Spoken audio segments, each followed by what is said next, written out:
It's June 23, 2023. The social media pages of private military company Wagner start sharing a video about what they call a rocket and artillery strike on their camps. However, the PMC, which was involved in fighting with Ukraine on the Russian side for almost the whole duration of the conflict, adds a shocking detail. The strike was allegedly authorized by the Russian Ministry of Defense. Wagner mercenaries are currently recovering in their training camps in the occupied Ukrainian Donbas region after the devastating battle for Bakhmut. The camps, where most of the mercenaries are located, were out of reach for Ukrainian military, so according to the Wagner's chief, Yevgeny Prigozhin, the Russian Ministry of Defense deliberately started destroying its now former allies. If we try to trace the origins of this paramilitary organization, we can find out that the Wagner Group first appeared in Ukraine in 2014, where it participated in the annexation of Crimea and war in Donbas. Dmitry Yudkin, a veteran of the First and Second Chechen Wars and Spetsnaz company commander, reportedly founded the group.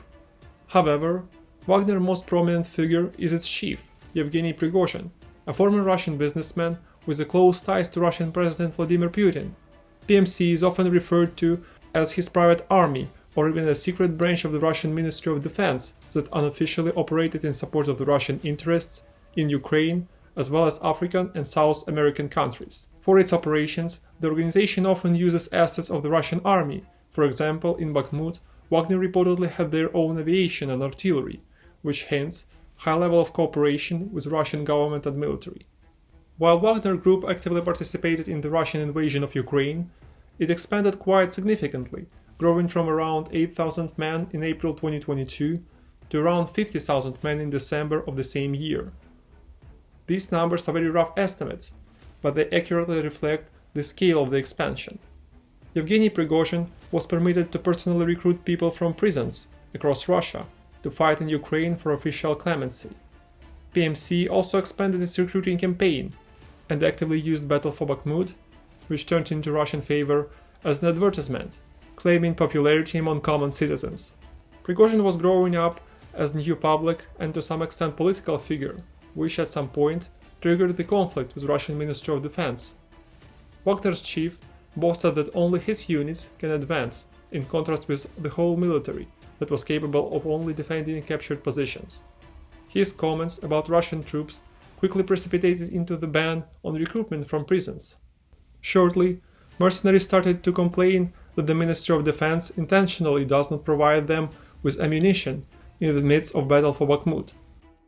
У нас нехватка боеприпасов 70%! Шойгу! Герасимов! Где боеприпасы? These two factors result in extremely high casualties in PMC, which was already notorious for massive losses due to using most of its soldiers as expendables. За время ведения операции я выбрал 50 тысяч заключенных, из которых погибло около 20%. Их погибло ровно столько же, сколько и тех, кто пришел к нам по контракту. After blackmailing the Russian command with withdrawing a few times, Wagner actually captures Bakhmut around May 25, 2023, and allows other units to hold the positions while regrouping to their training camps. In mid-June, Russian Minister of Defense Sergei Shoigu signs an order for all military units who were considered volunteers, including Wagner, to sign a contract directly with Ministry of Defense. This essentially meant the end of the PMC by July 1st. After the introduction to the conflict between Prigozhin and Ministry of Defense, we come back to where we left off. Shortly after the accusations, in rocket and artillery strike, around 2:30 p.m., Wagner chief makes his key announcement that outlines the goals of the insurrection. Совет командиров ЧВК «Вагнер» принял решение. Зло, которое несет военное руководство страны, должно быть остановлено. Никому не оказывать сопротивления. Те, кто будут пытаться оказать это сопротивление, мы будем считать, что это угроза, и уничтожать немедленно. Without hesitation, mercenaries from multiple camps started forming columns and swiftly moving towards the border between occupied Ukrainian territories and Russia. Prigozhin alleged that Minister of Defense Shoigu had fled from the city of Rostov-on-Don in a cowardly manner after controlling the attack on Wagner from there. Subsequently, the Prosecutor General Office of the Russian Federation announces the initiation of the case against Prigozhin under Article 279 of the Criminal Code, which pertains to armed rebellion.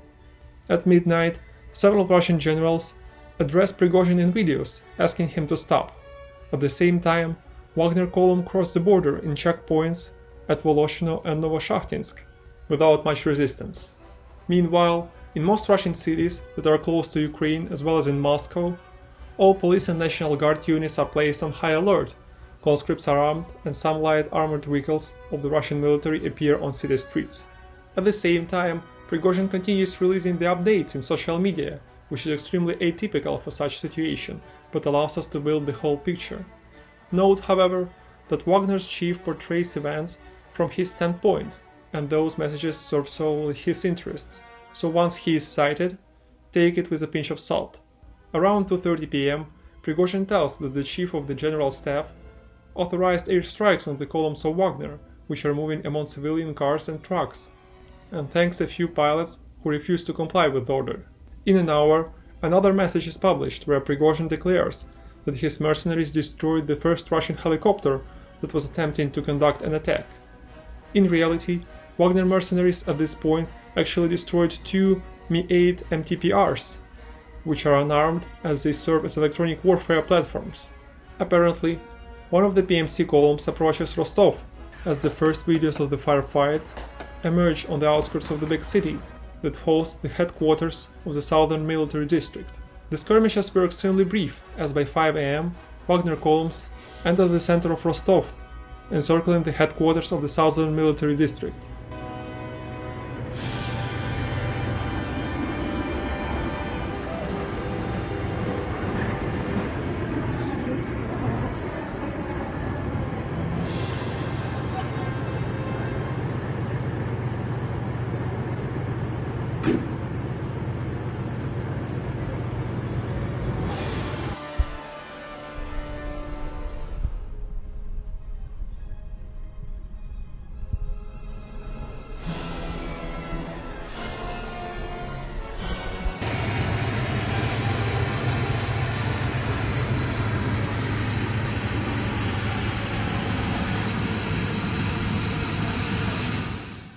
According to Prigozhin's messages, another column continues its movements on the M04 highway that leads directly to Moscow, destroying another Russian helicopter, Mi-35, upon closing to another major city, Voronezh.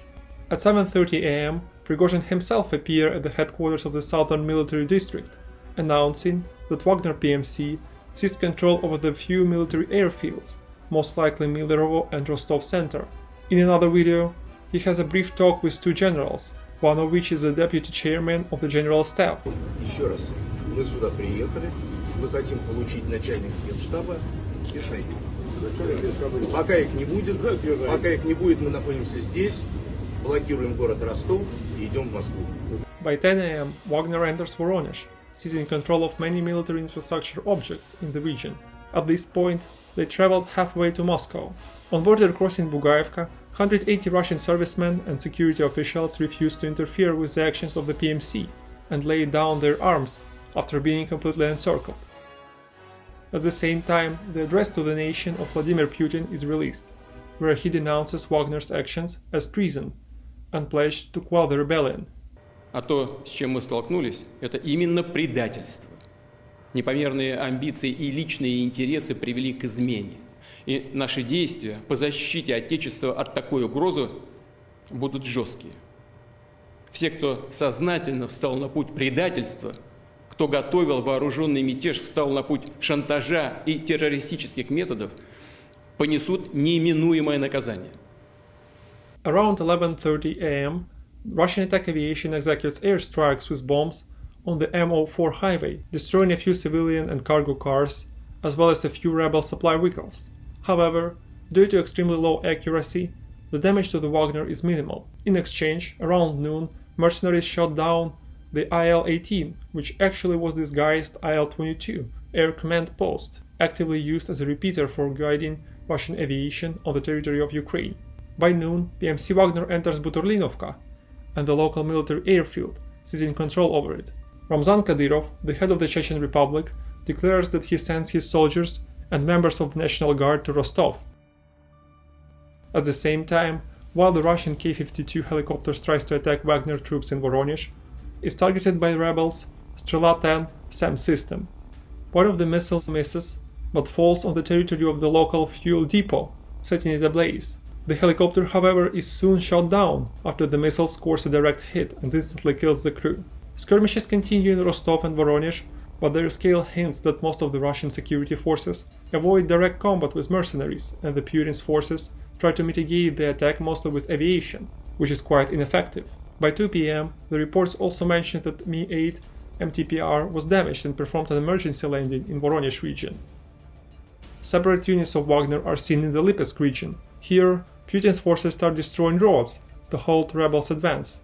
In Moscow, soldiers start setting up defensive positions near MO4 highway, clearly expecting the enemy. However, such defenses are quite weak against the considerable amount of heavy armor that Wagner can utilize in attack.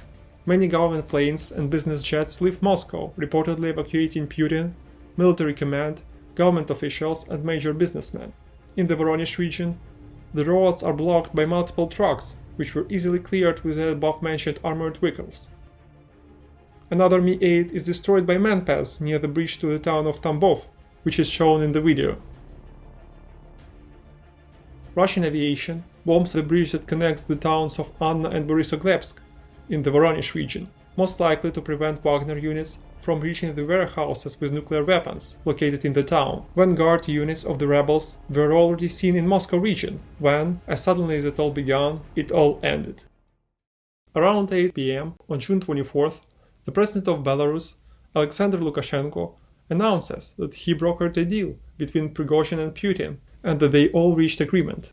Wagner's chief himself also commented on the situation in quite different tone. ЧВК «Вагнер» хотели расформировать. Мы вышли 23 июня на марш справедливости. За сутки мы прошли, не доходя 200 километров до Москвы. За это время мы не пролили ни одной капли крови наших бойцов. Сейчас наступил тот момент, когда кровь может пролиться. Поэтому, понимая всю ответственность, мы разворачиваем свои колонны и уходим в обратном направлении в полевые лагеря согласно плану. Wagner indeed turned around and started coming back, leaving Rostov and Voronezh. At the same time, it was declared that all charges against mercenaries, including their chief, will be dropped. Prigozhin with his company heads to Belarus, according to the agreement. Even though he pointed out earlier that his goal was to avoid bloodshed, at least 15 Russian pilots and crew members of various aircraft were killed. 7 aircraft, out of which a few like Il-22 and Mi-8 MTPRs that are extremely valuable for the Russian Air Force are destroyed. Some light armored vehicles and supply trucks also changed hands during the battles, and over a dozen of mercenaries and loyalists were killed in skirmishes. But for Russian aviation, June 24th, 2023 was indeed a black day. This is because Wagner mercenaries essentially operated not only manpads, but also regular Russian air defense systems, such as Panzer S-1 and Strela-10, which were provided to them by the Ministry of Defense prior to uprising. After negotiations, everything comes back to normal, and neither Shoigu nor Gerasimov are replaced, so quite clearly, Prigozhin did not achieve all his goals. However, it's still unknown why he stopped and what agreement Putin, Lukashenko and Prigozhin reached. Obviously, Wagner and its chief were exiled, but the fate of the company is still uncertain in Belarus. Calling Putin a winner would also be a mistake, since the Wagner's insurrection showed that internal forces like Russian National Guard, Federal Security Forces, police and various special operation forces simply cannot defend two major Russian cities, while almost allowing the enemy to enter the capital after traveling for 780 kilometers of the Russian land. Ramzan Kadyrov's forces also failed to get to Rostov in time, most likely deliberately, which again shows him as an unreliable ally of the president. The civilian population did not show any particular loyalty to Putin's regime, wholeheartedly supporting Wagner in the city of Rostov. However, it's doubtful that they wouldn't support anyone who can capture their city with force, as in the autocracy, the strongest usually gets the love of the public. The fact that Alexander Lukashenko, who is Putin's puppet, was assigned to broker a deal also diminishes the weight of Putin as a political figure in his own country. The internal myth that Russia can enjoy infinite stability by sacrificing all civil liberties was also dismantled. In conclusion, Wagner Insurrection was not a mastermind plan, as nobody really won anything. It seems like it was a genuine attempt to displace Russian military command and replace it with Prigozhin's people, cementing his political weight without touching Putin. The attempt, however, made Russia's and Wagner's paths to diverge, weakening both parties. Why rebels stopped is another mystery, but I assume that loyalist forces might have taken families of the Wagner command or even Prigozhin as hostages to make a deal.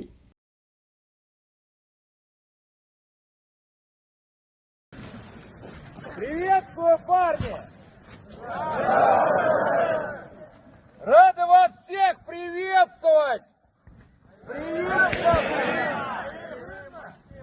Приездом на белорусскую землю! Мы достойно воевали!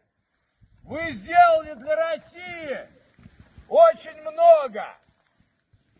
Сейчас то, что происходит на фронте, это позор, в котором нам не нужно участвовать. И дождаться того момента, когда мы сможем проявить себя по полной программе. Поэтому принято решение, что мы будем находиться здесь, в Беларуси, какое-то время. Дальше готовимся, повышаем свой уровень и в новый путь, в Африку.